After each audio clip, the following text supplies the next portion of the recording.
Ladies and gentlemen, good day and welcome to the Q2 FY26 earnings conference call hosted by HDB Financial Services.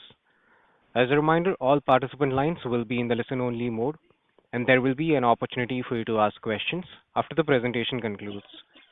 Should you need assistance during the conference call, please signal an operator by pressing star and then zero on your touchtone phone. Please note that this conference is being recorded. Ladies and gentlemen, also note this conference call is only for analysts and not for media. I now hand the conference over to Mr. Vishal Patel from HDB Financial Services. Thank you, and over to you, Mr. Vishal. Thank you, Sagar. I welcome you all to the Q2 earnings call of HDB Financial Services Limited. We have with us Mr. G. Ramesh, MD and CEO, along with Mr. Jaikumar Shah, CFO, and the senior management team of the company. I believe all of you would have had a chance to peruse our financial results, investor presentation, and press release, which has been filed with the stock exchanges earlier today. We will start with the management remarks and then open up the call for Q&A. Audio recording of this call will be available on our website shortly after the call ends.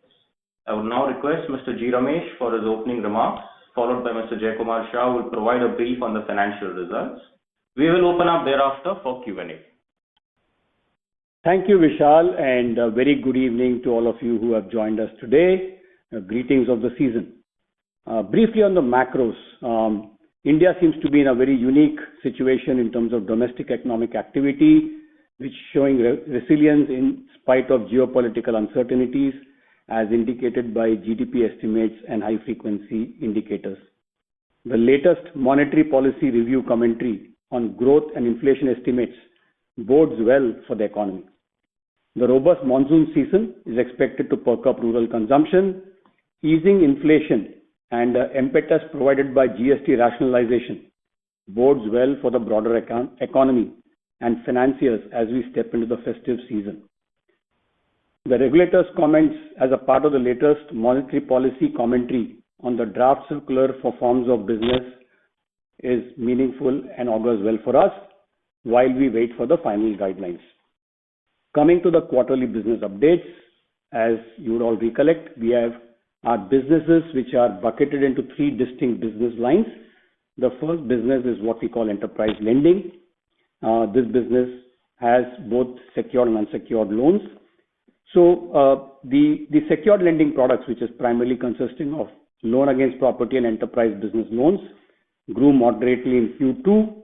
On gold loans, recent changes in regulations in the gold loans business has helped us gain good traction in Q2 along with increase in price of the metal and augurs well for this segment going forward.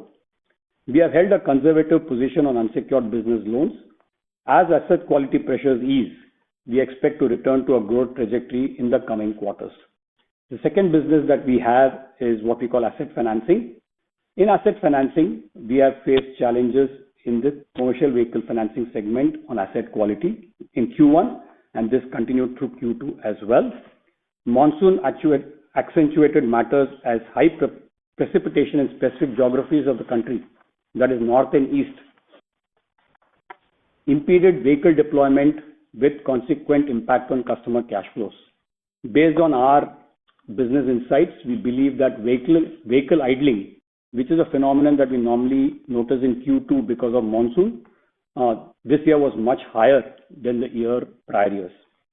The second factor was that there was deferment of demand for vehicles because of announcement of GST rate rationalization. However, with the extended monsoon season and a seasonally slow quarter behind us, we anticipate a positive momentum in book growth with the onset of the festive season and supported by key policy changes made by the government through GST rate cuts, which have essentially reduced the cost of ownership of a commercial vehicle. On consumer finance, which is the third business line that we talk about, in this segment, again, growth was moderate in Q2 due to demand deferment on expected GST reductions, which have actually now come through, specifically in some product categories like two-wheelers and consumer durables and auto. This should help us pick up there should be a pickup in demand in auto, two-wheelers, and consumer durables on the back of one, festive season, two, easing inflation, three, better kharif crop sowing and so growing farm incomes, and that should be a positive for this segment going forward. We have already started seeing good movement in retail offtake in the first few days of October, which should reflect in the months ahead. Thank you all for joining in and wishing everyone a very happy Diwali and a wonderful festive season. I'll now hand over to our CFO, Mr. Jaykumar Shah, for an update on the financials. Thank you, Ramesh. A very warm welcome to all. Moving on to the financial performance for the quarter. Customer franchise grew to 21 million with an increase of 4.2% sequentially and 19.6% year on year.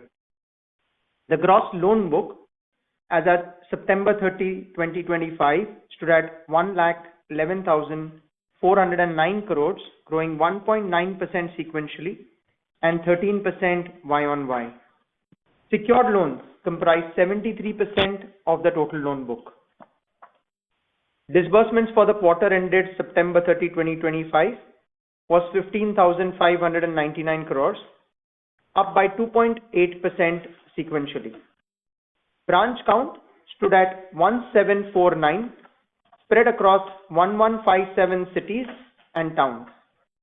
Net interest income for the quarter was 2,192 crores, an increase of 4.8% quarter on quarter and 19.6% year on year. NIMS, net interest margin, for Q2 FY26 improved to 7.9% versus 7.7% in Q1 FY26 and 7.5% in Q2 FY25. Cost to income ratio for our lending business declined to 40.7% in Q2 FY26 as compared to 42.7% in Q1 FY26 and 42.7% in Q2 FY25. The ratio for the half year was 41.6% as compared to 43% compared last year, i.e. H1 FY25. Cost to assets reduced from 3.8% to 3.7% Q on Q. Pre-provisioning operating profit for the quarter was 1,502 crores as against 1,388 crores for the prior quarter. Credit cost for the quarter was 748 crores as against 670 crores for the prior quarter. Profit after tax for the quarter ended September 30, 2025 was 581 crores as against rupees 568 crores for the prior quarter. Gross stage 3 as at September 30, 2025 stood at 2.81% as against 2.56% as at June 30, 2025.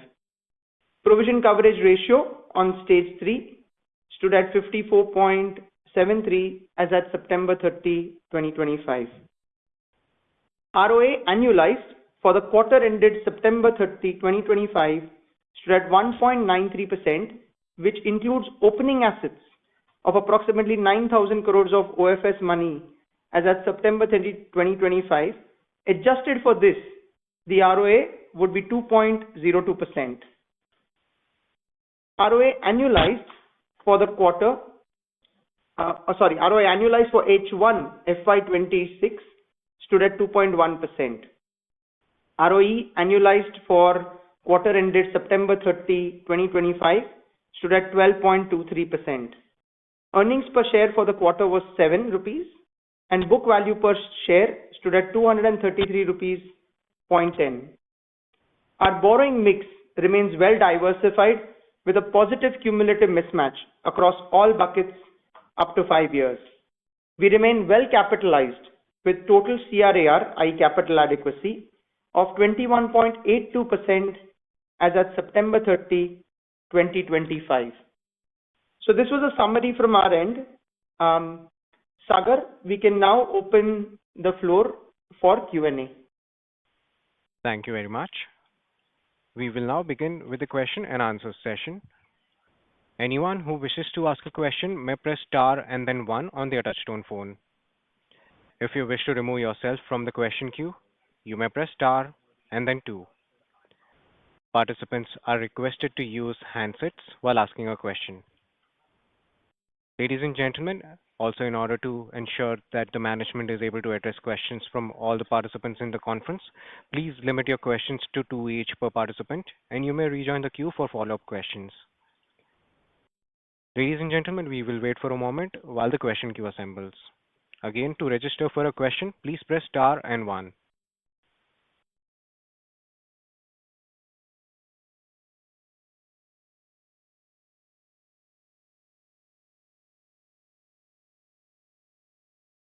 Our first question comes from the line of Abhijit Tibrewal from Motilal Oswal. Please go ahead. Yeah, good evening, sir. Thank you for taking my question. So a couple of things. In your opening commentary, you spoke about some stress that we saw in CV in 1Q and that continued in 2Q as well. You also spoke about some vehicle idling, which in 2Q was much higher than prior years. Likewise, in the last quarter, you had shared something around MSME that we have seen. If you could just touch upon that. In addition to that, are there any other newer retail stress segments which have emerged during the quarter? That is my first question. The second question was, now that we have practically seen through almost the festive season, maybe another 5 days to go, what is the view that you are emerging? I remember kind of ended your opening remarks by saying that in the first few days of October, we are seeing a good retail uptick. So if you could just, for the benefit of all of us, kind of dwell on that, that how has the festive season been, both Navratri and what's Diwali looking like? And lastly, sir, given that you are among the first NBFCs to report in an earnings season, if you could just kind of speak about some of the trends that you would have seen in the last quarter, that would help all of us. Thank you, sir. Thank you, Abhijit, for your questions. I'll try and answer them. Jai Kumar here. So in terms of the stress segment, Abhijit, I'll just cover it as a whole, I think, so that it helps holistically. As you're aware, enterprise lending is approximately 38% of a book, asset finance approximately 39%, and the remaining is consumer finance. We spoke about, and you specifically referred to MSME. We had quoted last time stating that we had seen stabilization in our MSME book, and that's continued into Q2 as well. So we haven't seen any significant stress increase in MSME space within the enterprise lending segment that we had called out earlier. So that's one. Second, on the CV space in specific, we had stated at the end of Q1 that there were certain challenges. And as Ramesh alluded to, on account of some of the monsoon challenges, i.e. flash floods that you've seen in the north and east of the country, there has been certain areas which have actually been closed for more than a week, 10 days, or even 15 days, which has resulted in vehicles not really plying the roads, which has impacted our customer base. And that's been as a result of which that there has been stress which has come through. As we've moved into towards latter part of September, we believe that was an event that happened in August or July and August, and we should be moving forward from here on. In terms of the festive season view, we are, as you know, all of us have read in the newspapers and as all of us are looking around in the market, there is a lot of positivity that we see all around us in the retail segment. And we're very hopeful that with that positivity, we should be able to ride the market and do well over the coming quarters. Yeah. Got it. And Thank you. Just a follow up there, sir, Jai Kumar sir. So you spoke about this positivity in the festive season. You've seen that across both auto as well as consumer durables? So in the consumer segment, we're surely seeing it. In the other segments, there is some amount of positivity, but I think we have to give it time. It's the first, week, 10 days of October. As we go through the month of October and beyond, we'll have to see that. Got it. And so other than CV and MSME, sorry, Abhijit, there's no can I request you to come back in so that others also get a chance, and then I'm sure I can answer more. Thank you so much. Thank you. Our next question comes from the line of Viral Shah from IIFL Capital. Please go ahead. Yeah, hi. Thanks for the opportunity. So if you can just double click on the asset quality piece. So you mentioned that MSME has not seen any deterioration on a sequential basis, and even in asset finance, it is only commercial vehicle. So this entire stress of, I would say, what we are seeing in net slippages is attributable only to the commercial vehicle segment on a sequential basis. And secondly, Jay, if you can also talk about the provisioning.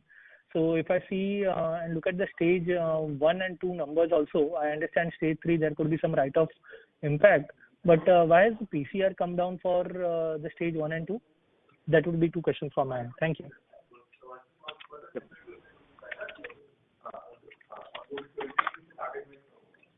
Okay. So I'll cover the first one first, which is on terms of slippages, etc. It is materially coming from the CV segment.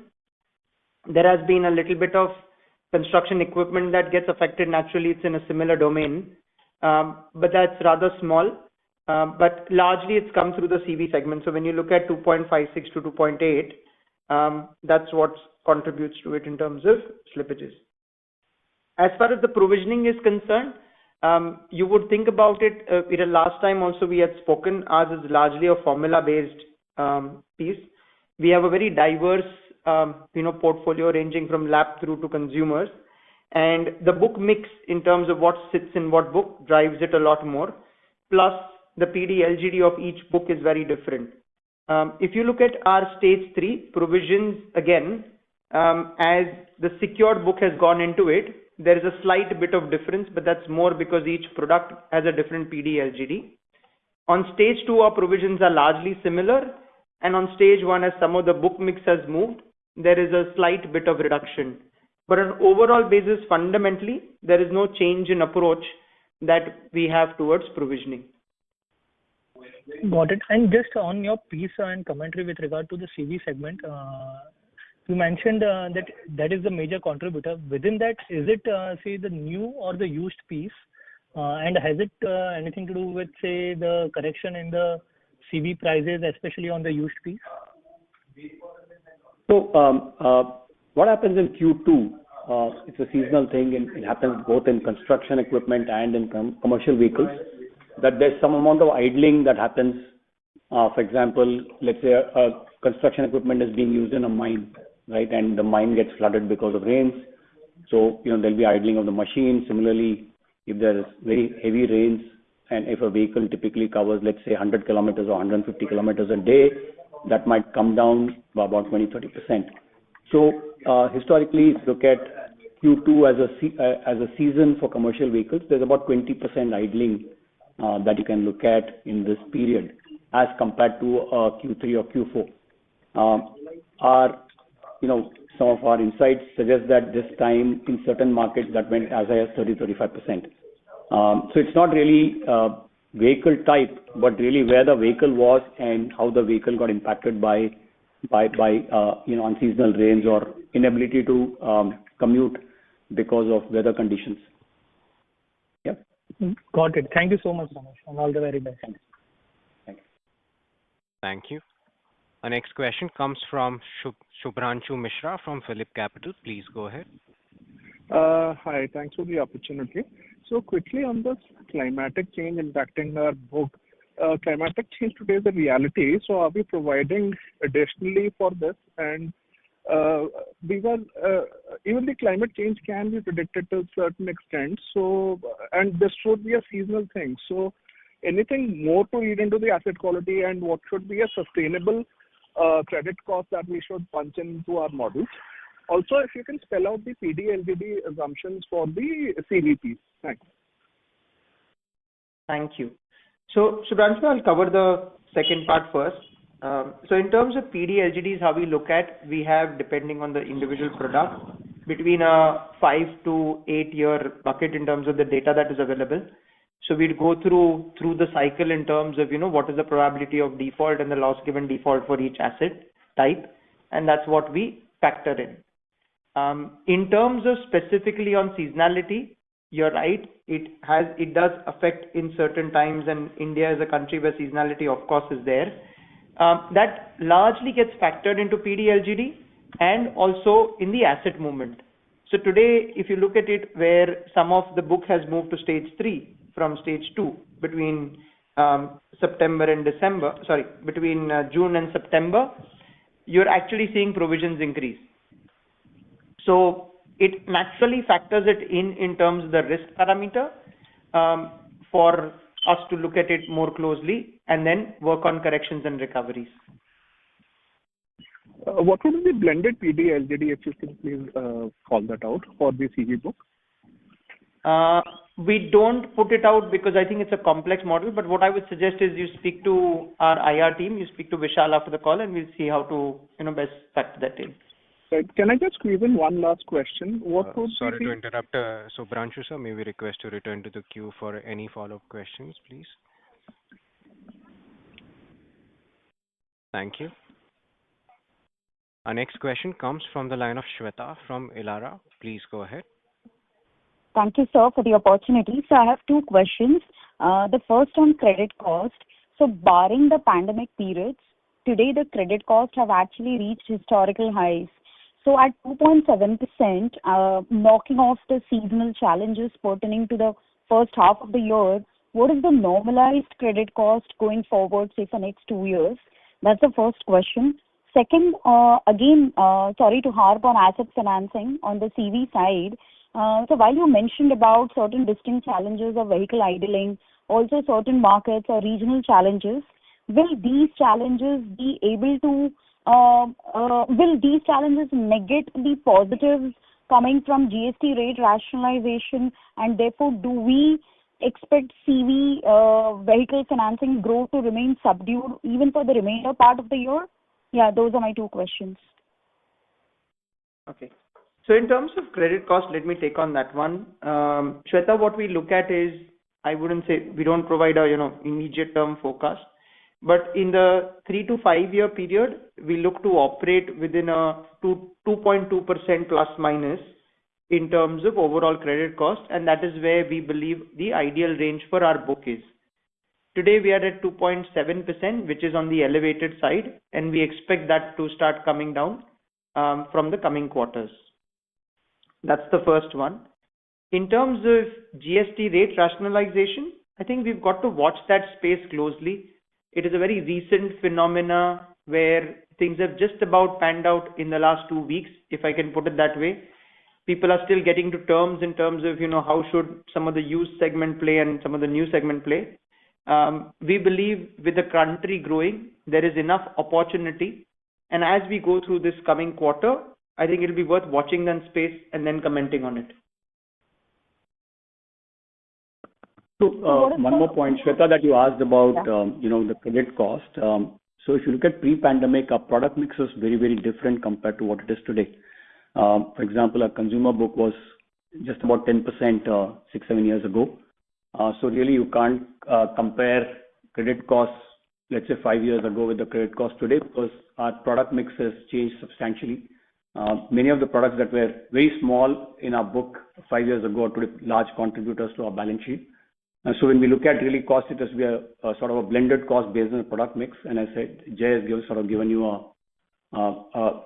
credit cost that we are comfortable with, given our current product mix. Right, sir. Yeah. So just a follow-up question there on commercial vehicles. So what is our... Shweta ma'am, may we request to return to the queue for any follow-up questions, please? Thank you so much, ma'am. Our next question comes from the line of Avinash Singh from Emkay Global Financial Services Limited. Please go ahead. Yeah, hi. Good evening. Two questions. The first one is that can you please help, your mix of new and old, in your CV? And the second question is, with all these kind of, some bit of challenges that were there and, some bit of a demand revival across businesses and as well as consumption, this 13% kind of a growth, of course, I would think lower than normal. What kind of a growth you expect, to pan out in H2 and probably in FY27? Thanks. Thanks, Avinash. So Avinash, let me answer both your questions. The first one was new and used. So if you look at our slides, this is something which, a lot of you had asked for. So if you look at our slides on slide 18, we've actually put it out. So CV new is 16% and CV used is 9% of our book today. Yeah. In terms of your other question was? On growth outlook, because growth. 13%. Yeah. So from a growth outlook point of view, the way I think one of your colleagues asked the question earlier, the way we would look at it is Q3 again, as I mentioned, we see a lot of upbeat in terms of the entire expectation from the market, expectation from the customer, and expectation on the street. Now, that needs to translate. The first week, 10 days, as Ramesh mentioned, have been positive on the consumer side. We are very hopeful that that translates into a much better growth momentum for the entire retail industry, and that should augur well for our growth for the quarter and beyond. In terms of the medium term, if I were to look at a 3 to 5 year trajectory in terms of how we build our projections and we build our growth forecast, we look at a 18 to 20% CAGR book growth over a period of time. And of course, as GDP moves forward and grows well, we would adjust, and we have the absolute engine and the capability to do a lot more. So again, GDP numbers came in positive over Q1, and assuming that continues over Q3 and Q4, you should see good momentum pick up for us as well. Okay, thank you. Thank you. Our next question comes from the line of Shreya Shivani from Nomura. Please go ahead. Yeah, hi.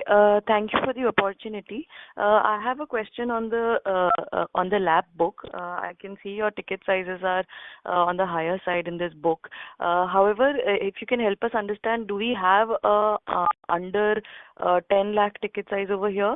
What is the stress trend in this portion, if any? Now, second question is on the business loan and the gold loan. Broadly similar kind of a ticket size, and assuming that the same kind of customer would come to you for either of the loans.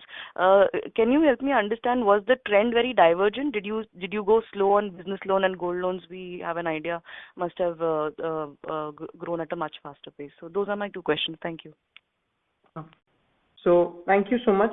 So Shreya, on terms of LAP book, we might have a few loans here and there in terms of less than 10 lakhs, but most of them are, in the average book that's been mentioned. So it's, 25 plus or 2.5 million plus, right?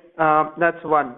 In terms of business loans, as Ramesh mentioned, we have been slightly conservative in that space. It's an area we've specifically called out over the last, I would say, almost 3 quarters, where we've had stress, and we watched that space closely. As we've now achieved some level of base where we believe, credit cost is moderated and expected to come down, we would hope and work on growth in that business in the coming quarters. Last one being on the gold side, that is an area, as was specifically mentioned at the beginning, we see it as a good opportunity with all the rules harmonizing. Our book has almost grown by 10% Q on Q and 40% year on year in the gold space.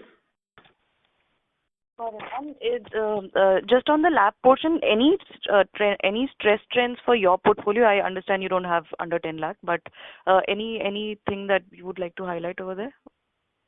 Nothing. So just as a at a level, the way LAP is underwritten is that this is a customer who's got a property that he or she owns, and that's a collateral for a business loan that the customer takes, which means that the business has to have sound financials to generate enough cash for a monthly EMI.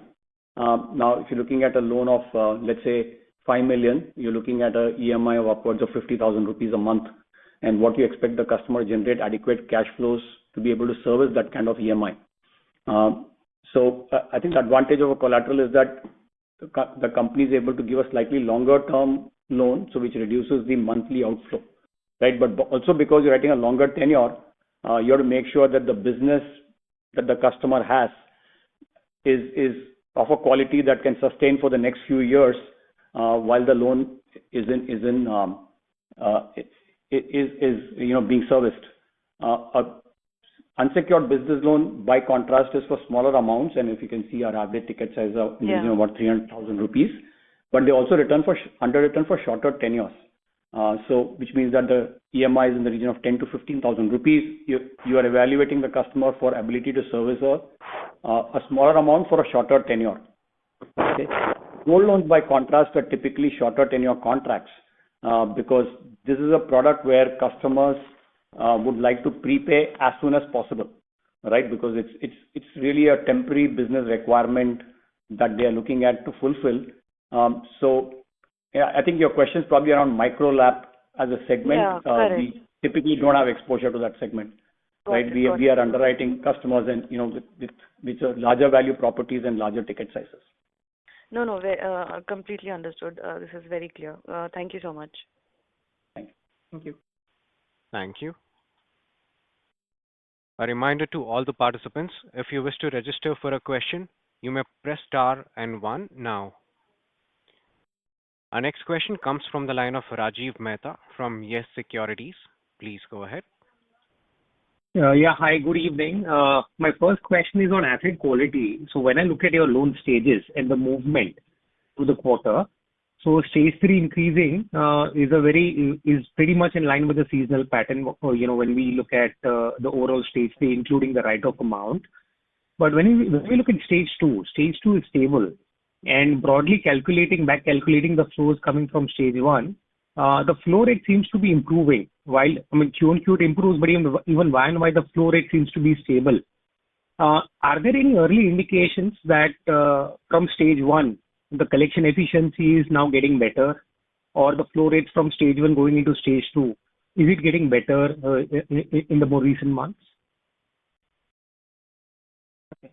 So Rajiv, let me give you a little longer answer and try and address your question. If you look at stage 3, right, as we called out earlier, there has been certain flood-like situations. Assam was closed for 5 days for certain reasons. The northern belt had certain challenges. So some of the expectations that we had in terms of bringing the book back in towards the second half of September actually faced challenges. We're working on obviously improving that and getting the book back in. In terms of a number of actions that we had taken through July and August, that did help us in curbing some of the flow forwards from August to September. Recoveries is something which we have to improve, coming into October, November. That should really help us bring the stage 3 back in. And these were very specific things on the ground, which happened due to which circumstances, didn't help in reaching out to customers for a reason or the other. Obviously, there are reasons, and we are very hopeful that we could bring that back in the coming months.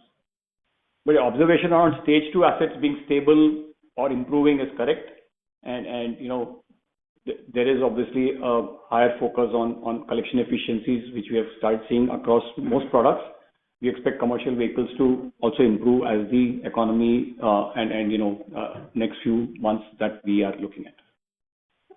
Okay. And sir, internally, what will make us push growth? I know macro, GST, some demand will improve, but internally, what are the indicators and what thresholds will make us push growth on the ground? And a related question is on competition. Do you see the competitive space getting slightly more cleared now? Some irrationality in competition, going out in certain products? So from a growth point of view, Rajiv, I think that's something we're equally focused on. Let's see how, the Diwali festive moves forward for across all segments of ours, be it business loans, be it, the lab side, as Ramesh mentioned, it's businesses that we're funding. And as confidence starts to come back, we should see a better offtake there, right? Similarly, on the CV side, as you've seen, we're doing more of used. As prices also move around, that is still a portfolio which we believe, there should be good growth coming in. Similarly, on the consumer side, as we mentioned, the first 10 days have seen some good traction on the field. And we're very hopeful as we move from now through to 23rd, 24th of October and to the end of the month, that traction actually pushes us into a zone where, not just October, but the entire quarter looks a lot more positive. So we're very well geared up within the company and within the team to push for a reasonable amount of growth. Got it. Best of luck. Thank you. Thank you. Our next question comes from the line of Renish from ICICI. Please go ahead. Yeah, hi. So just two questions. Sorry, circling back to the growth, outlook. So given, we have a very large bucket of products, so incrementally, which product do you feel should drive the growth, and which are the products where, you will still go a little cautious in near term? So the way I would look at it, Renish, is growth across all, if I can put it that way, genuinely, right? Segment that we have been, slightly cautious of and which is just about stabilizing is the business loan segment that we have. We believe in the coming quarters that should also start to see growth. Some of the consumer side, clearly, if you look at auto loans, right, it has kicked up in terms of really well over the last 2 to 3 weeks. Two-wheelers have also started picking up, and so have consumer durables. So over the course of Q3 and Q4, we believe there should be, given the economy as well as the customer sentiment, there should be enough amount of power behind each one of these products for us to grow. It is obviously going to depend on the overall economic and the geopolitics that plays out. But let's assume if everything stays equal, we should be able to move ahead on most fronts. Okay. So should we assume CV might take a couple of more quarters before we start pushing growth, or do you see that product segment as well contributing to growth incrementally? So CV is a reasonable size book for us. There are some segments within that we will push more on in terms of where we see, long-term focus. And there are certain segments like HDB, for example, where we may not push very hard in the short term. Got it. And just a last question on the asset quality. Sorry to interrupt, Renish sir. May we request you return to the queue for any follow-up questions, please? Okay. Thank you, sir. Our next question comes from the line of Shripal Doshi from Equirius. Please go ahead. Hi, sir. Thank you for giving me the opportunity. My question was particularly on the enterprise lending, and within that, especially on LAP, business loan and enterprise loans. So how have we seen the bounce rates, let's say, for September versus what it was probably in Feb-March period? Have we seen signs of improvement there, or is it still at the same, or has it gone down? So just some color on that front. So Shripal, the way I would like you to look at it is, our LAP book has been fairly stable, right? Something which has very low on credit cost, and it has operated in a similar zone over the last 6 to 9 months, or maybe almost a year. So that is how I would want you to look at it rather than an increasing, decreasing trend. It's a stable portfolio, something we're very focused on, something we wish to grow, and has, reasonably good asset quality. And then, so that is for LAP, for business loans and enterprise loans? So for business loans, as I covered it earlier, there has been an stabilization in Q1. There has been, further slight amount of improvement in Q2. And that is something we're very hopeful of as, the book matures. We will see, good amount of improvement in the coming months, and we should see growth also coming back. Got it. The second question was pertaining to rejection rates. So I understand that, all lenders had tightened their underwriting norms, probably around 1Q period. So, are we continuing with the similar strategy, or have we moderated it, given that some of the segments are showing signs of stabilization on bounce rate as well as improvement? So are we moderating our underwriting norms, and are we seeing rejection rates, coming off? So some color on that front, if you could give. And this is particularly for enterprise lending. Yeah. So, when you look at approval rates, it's really a function of, product, the asset risk. So in case of a mortgage, you look at the asset, so you would have a measure of asset risk. There's an element of customer risk in terms of the customer's own income and cash flows and previous financial behavior. And then you're looking at a forecast of that business. So when you really do an underwriting, you're looking at asset risk, you're looking at customer risk, you're looking at geography risk, you're looking at business risk. For example, which industry is the customer in?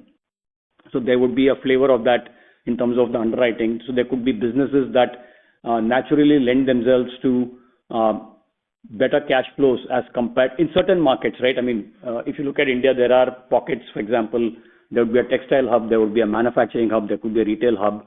And what you're really trying to do is to marry these into your credit policy and underwrite the customer. So in enterprise lending, you really do bespoke underwriting. It's not really a scorecard.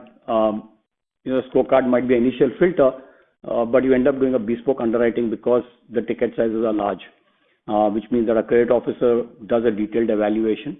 So we would fine-tune these credit policies really to a micro market or to a customer segment or to a particular category of customers based on our own internal experience of how things are progressing, how we things moving.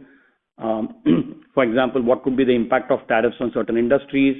So we might decide to tighten the regulations, tighten the policy, or moderate the policy.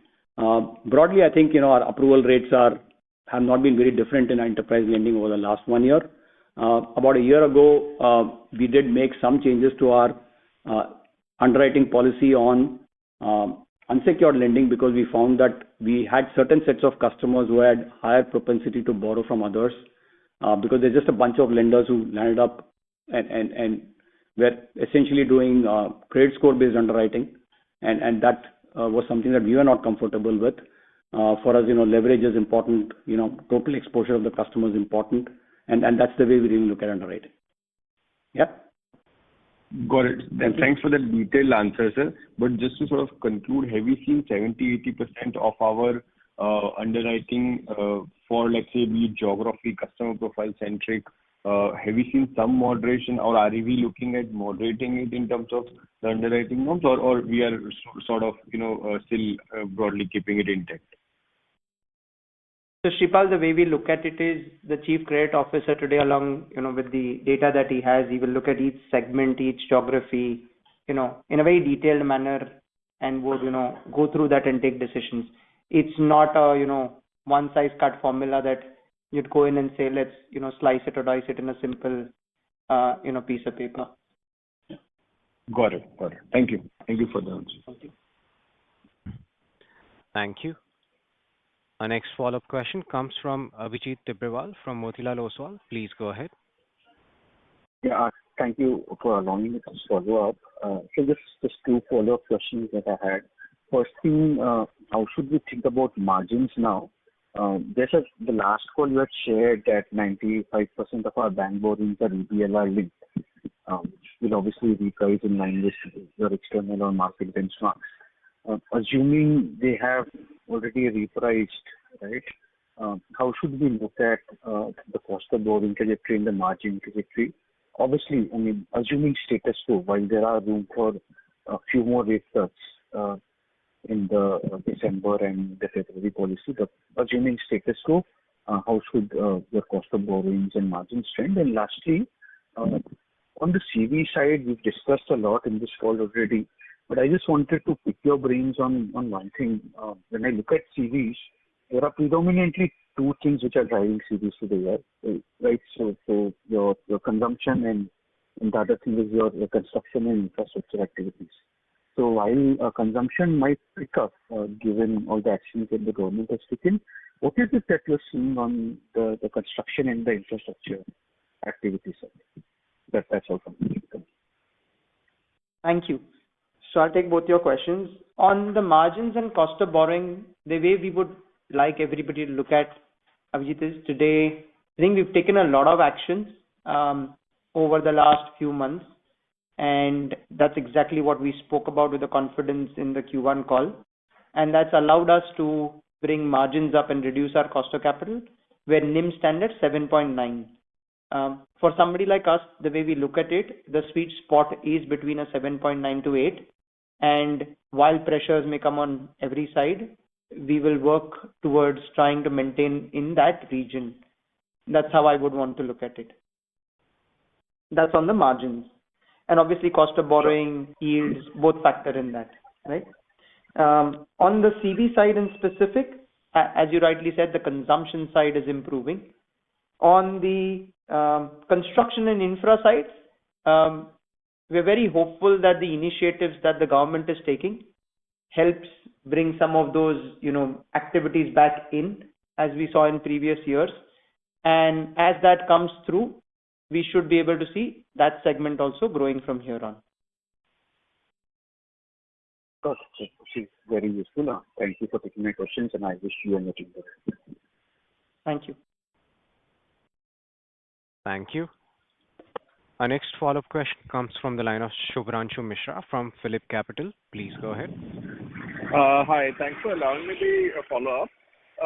Given the fact that our asset mix has changed considerably over the last 3 years, how do we look at the asset mix in the next 3 to 5 years? That's the first. Second one is, how do we also forecast the credit cost of each specific asset class when it's growing? Thanks. Okay. So on the asset mix, Shubhranshu, the way we look at it is the consumer business should grow faster, while the other two verticals will also continue to grow. So what you see as 23% today should inch up a few percent over the next couple of years, right? And the reason I say couple of percent, because the other businesses obviously would grow fast as well. Pace would differ in each one of them. So there is no set target that we have today. The most important focus for us as a company is to grow our entire diversified portfolio that we have, keep focused on every product that we believe is a long-term focus for us, and continue to grow in each of our products and each of our markets. So that's a very important one that we should do, and we will do. Second piece around credit cost. At this point in time, the way we look at it is because it's a very diversified portfolio, and we spoke about some of the products where, for example, LAP comes at a very minimal credit cost. There are other products which come at a slightly higher credit cost, like consumer durables, etc. The way we look at it is we need to balance it out as a portfolio as a whole for the company and really focus on how are we going to manage a balanced return that we wish to give and work from there. So that's been our key focus, and that's how we would even want the investor community to look at us, that the diversified portfolio helps us grow in a balanced fashion across cycles and also balance out the credit cost. While it's been a little high in the last quarter or two, we're very hopeful of bringing it to a moderate level in the coming quarters. Well, thanks. Any new products we are planning to launch in the next 3 to 4 quarters to make our book more diversified? So, Shubhranshu, I've been told as a listed company, as soon as I think of something and we get it approved, I have to publish it on the exchange. So you'll see it as soon as we are doing something. Thank you so much. Thank you. Thank you. Our next question comes from the line of Prithviraj Patil from Investec. Please go ahead. Yeah, thanks for the opportunity. Just one clarification that I wanted. In the product mix, we've mentioned something on the lines of relationship PL. So I just wanted clarification on what product that is. And the second is on adoption of technology. So if we look at some of the other peers in the sector, they've adopted technology for underwriting or for sourcing. So I just wanted to know what HDB is doing on that front. Sure. So relationship PL for us is an absolute, product that we've made only for our customers. It is what, most people would call as cross-sell. So this is a product that is available exclusively to HDB customers. It comes as a cross-sell to the product base that we would have in the consumer book, as well as some of the other books that we have. So that customer, if performing over the first, 6, 9, 12 months, depending on the customer profile, depending on the product they've come to us first with, we give them an opportunity to take the second loan and we work from there. It's a book we've been able to grow over the last 4 to 5 years really well with our customer base, and we're very happy with how we're functioning there, and will continue to grow well in that space. That's one. On the technology front, there's a slide that we've put up on HDB on the go, and Prithviraj, I'm sure all of us today live in the financial services world, which is almost a technology company more than anything else. Technology is so akin to our blood system that if we don't have good technology, I don't think we'd be able to progress very well. So in terms of slide number, I think it is 38 and 39, we talk about it. You can have a look, and I think you can give our IR team a call and we can take you through in detail. But fundamentally, I think we've made sure, whether it is a loan within 2 minutes, whether it is making sure a customer is able to finish their journey online, we're trying to make sure that every single one of those basics that a customer expects from a company like us, we have that in our works, and we're able to execute it for the customer. The most important thing is that we're the right choice for our customer, and we're able to progress from here in a manner that the customer chooses us because of the technology and the service and the right fit for him or herself. Sure. Yeah. Thank you. Thank you. Our next question comes from the line of Gautam Jain from GCJ Financial. Please go ahead. Good evening, sir. First, in last quarter, you said your NIM will expand, and that perfectly expanded in Q2. Now, can we say that the higher credit cost, which started from Q3 of last year, has peaked, and we will come back to the normal credit cost itself from Q3? Number one. And second, on the growth side, again, growth will pick up from Q3. Can we assume that? Number one. And second is, your cost to income ratio has come to 40%. Historically, we had even lower than that. So what is our ideal cost to income ratio we want to achieve?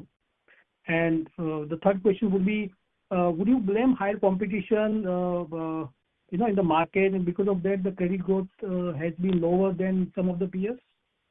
Thank you. Thanks a lot, Gautam. So in terms of growth, as I covered it earlier, very hopeful that we are able to grow well in the coming quarters, and there is a lot of underlying market sentiment which does show that Q3 should be a lot better than Q2 and Q1.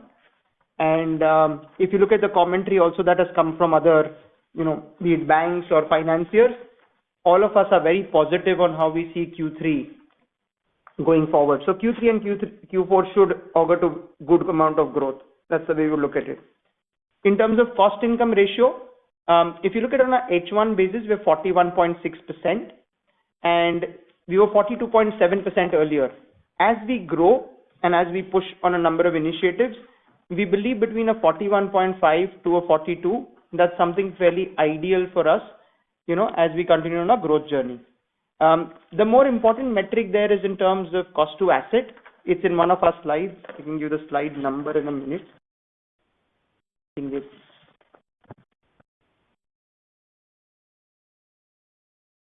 Which slide? Okay, I'll give you a slide number in a second. So that's something we're very focused on. It's 3.7 today. It was 3.8 earlier. And our whole focus, it's on slide number 26, where we clearly reflected 3.7. And that's something, if we are able to manage between a 3.6 and a 3.7 as we continue to invest and grow, I think it should augur well in terms of us reaching our ROA targets. And on credit cost? On credit cost, as I mentioned, the medium to long term, we should be able to operate within a 2.2%. And it will start reflecting from Q3 onwards, right? Gautam, I'm sure it will start to improve. If it starts reflecting from Q3 onwards, I'm sure I'll be as happy as you are. I have one more question. Can I ask? Sure, go ahead. This time your BPO profit also went up sharply, Q-on-Q and YOY. So can you comment on that business? So we had earlier mentioned the way to look at BPO, and sometimes there is obviously, billing which will be plus minus a month, or, accruals which get deferred. If you look at a PAT of 15 crores per quarter, it more or less flatlines towards that. A PAT of 60 crores per annum is where it, largely moves around plus minus a few. So there's been a little bit of, billing which would have moved from one quarter to another, but nothing more than that. Okay. Thank you so much. So margins are fairly stable there. There's nothing which changes fundamentally. Okay. Thank you. Thank you. Our next question comes from the line of Rajiv Mehta from Yes Securities. Please go ahead. Okay. Hi, thank you, and thank you for taking my follow-up. This relationship PL, which is 8% of your portfolio, and you said that it's offered to existing customers. So what is the existing product overlap? Can you name the product with which it overlaps with? And what is this portfolio growth has been on Q-on-Q and Y-on-Y basis, this relationship PL? So relationship PL is a product that is offered to only existing customers of the company. So it's a business where we offer loans to our existing individual borrowers. And the customer could have originated to us through any of the other businesses, including consumer. If you look at our company, we have today 21 million customers, but a large proportion of them would be through our consumer finance business, right? And so as the customer matures with us and the loan tenure is towards closure, we look at multiple ways of engaging with the customer, either through follow-up products or, the advantage of a relationship PL is because it's an unsecured loan, it can be used for multiple use cases by the customer, right? So the customer will have a pre-approved limit either for purchasing a consumer durable. If you take a consumer finance case, he could have a pre-approved limit for buying a consumer durable, he could have a pre-approved limit for buying a two-wheeler, or he could have a pre-approved limit for a unsecured personal loan, right? So these will be different limits based on, what product the customer is looking to buy, because, the tenures are different, the transaction sizes are different. And we engage with the customers on a continuous basis, either through our in-app notifications or through our outreach programs to the customers. And that's how we engage and build this book. Any color in terms of growth that you want to give? So it's a focused business for us, Rajiv, and something we will continue to grow over a period of time. If you look at the same product 4 years ago, I think we would have almost grown a CAGR of 40% plus over a period of time. So we're very focused on the consumer segment as a whole, as I mentioned, and that's something which we will continue to grow. And would it also have CVCE customers as well here in the customer base of this RPL product? Yes, there would be customers. There would be, but if you'd like to think about it in terms of the customer base, right? It would obviously be a slightly smaller customer base. So if you have 1 million customers in consumer durables, you might have 10-20,000 customers in CVCE. So the number of people to whom you would cross-sell obviously would be there as a percentage of that customer base, but absolute number of people would be lesser. Okay. Now, second thing is on the cost levers and cost dynamics. Now that we are in a very moderate growth environment and we are also, constantly checking on growth, right? What are the cost levers or dynamics available to us to manage the pre-provision operating profitability? Are there anything more that we can do on the cost efficiency side or productivity side, which will help us, control the PPOP? So at this point in time, Rajiv, the way I would look at it is on the cost front, we believe we're fine. I think this quarter, as there was slightly lower growth, we've made sure we managed to moderate some of the cost as well. And we would continue to do that. So I don't see that as the, biggest worry. our key focus is to our businesses, let's invest, let's focus on the long term in terms of, how we build on this as a growth area, right? The most important focus, if you think about from a long term point of view, is how well do you invest so that you achieve your medium term growth targets and also achieve your ROAs as a whole. Yeah. And that's how we look at it. Sure. Thank you. Thank you so much. Thank you. Ladies and gentlemen, we are at the end of the time. I now hand the conference over to Mr. Jay Kumar Shah for closing comments. Thank you very much, Sagar. So from everyone here at HDB, wishing you all a very, very happy Diwali, a prosperous new year, and a year full of good health and happiness. All the very best, and may your families do well as well. Thank you so much. Thank you. On behalf of HDB Financial Services, that concludes this conference. Thank you for joining us, and you may now disconnect your lines.